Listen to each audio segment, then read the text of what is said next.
My name is Ursula Kampmann and I'm a numismatist. Today I would like to ask you a question. When is money fair? I already hear the philosophers amongst you screaming. Money is neither fair nor unfair. Fair or unfair is only what the people use it for. But this isn't true. We have just become used to a currency being fair to such an extent that we don't really take any notice of it anymore. In the past, people have actually revolted because unfair money annihilated their savings. But see for yourself. Here, I have 100 cents.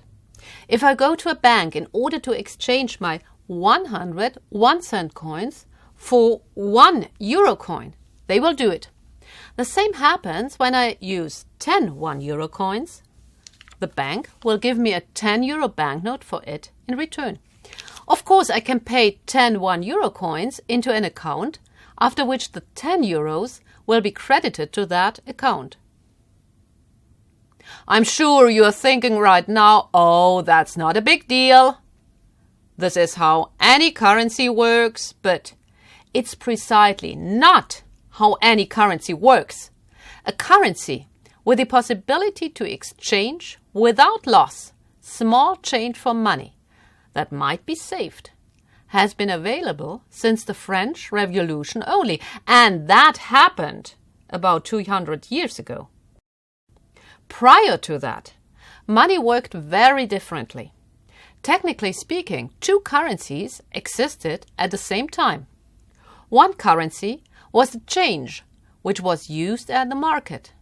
Anyone who intended to buy or sell small quantities of goods at the market was obliged to use the money the responsible authorities had specified. You know how authorities are. Almost everyone took advantage of that legal position and skimmed off as much money as it could for their own treasure chest. So, change was produced with as high a seigniorage as possible. Seigniorage is the difference between the intrinsic value and the nominal value, hence between the metal content of a coin and that what a merchant has to accept it for. Apart from that change, there were of course all kinds of supra-regional currency. Let's call it saving money. You see, the gold coins and the heavy silver coins did not only circulate in every region, but they also didn't diminish in value thanks to their steady fineness.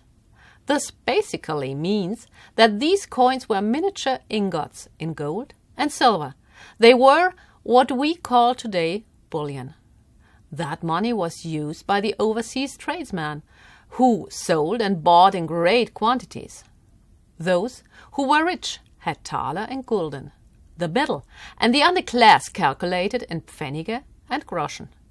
The rich were few in number, but had much influence, so it was better not to disgruntle them. As a result, the government balanced the budget rather with the aid of the middle classes and the ordinary people.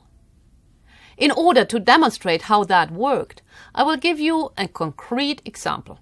Therefore, we need to travel back to the 14th century Zurich.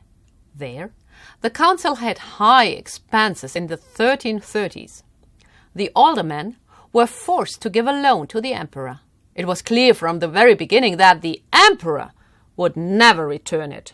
Of course, the citizens of Zurich did not have this privilege. They had to pay back the money they borrowed up to the very last pfennig. To achieve that, the council made use of an indirect tax.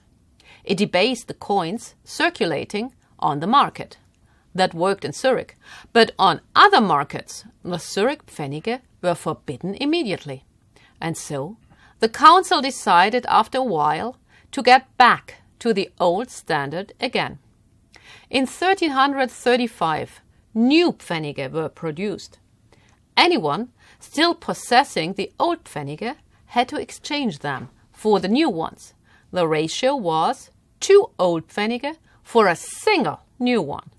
That meant, in effect, that all savings were suddenly cut in half. The law didn't affect the rich citizens at all. Their capital was invested in land, in gold and silver. It was a gross injustice the Council of Zurich was going to regret. In 1336, the craftsmen stormed the town hall, expelled the old council, and gave their community a new constitution. This is just one example of many.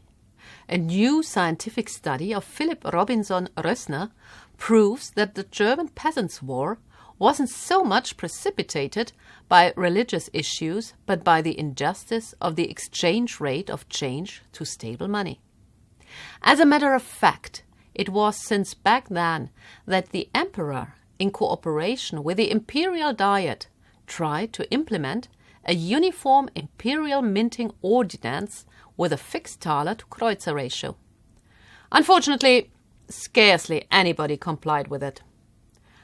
That changed with mercantilism, when the governments realized how important a well-working economic system was. Peter the Great, sovereign of Russia, was the first who introduced a currency based on the decimal system. Alas, there are no studies available examining the repercussions. I guess that the monetarization in Russia, hence money's penetration of everyday life, was much too underdeveloped to make any noticeable impact at all. It was left to the members of the French National Convention to introduce a true decimal system.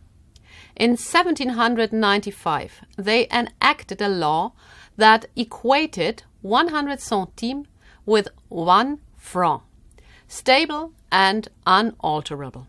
That was a momentous idea. The French brought their money to the territories they had conquered. The citizens there realized quite soon that fair money issued by the state yielded many advantages.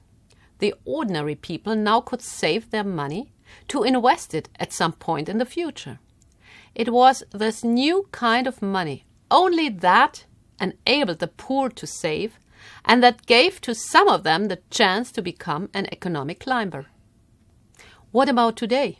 Today, 1-cent coins and 1 euro pieces hardly matter anymore in our everyday life. The questions of financial fairness have changed. Fairness, however, is still a great challenge.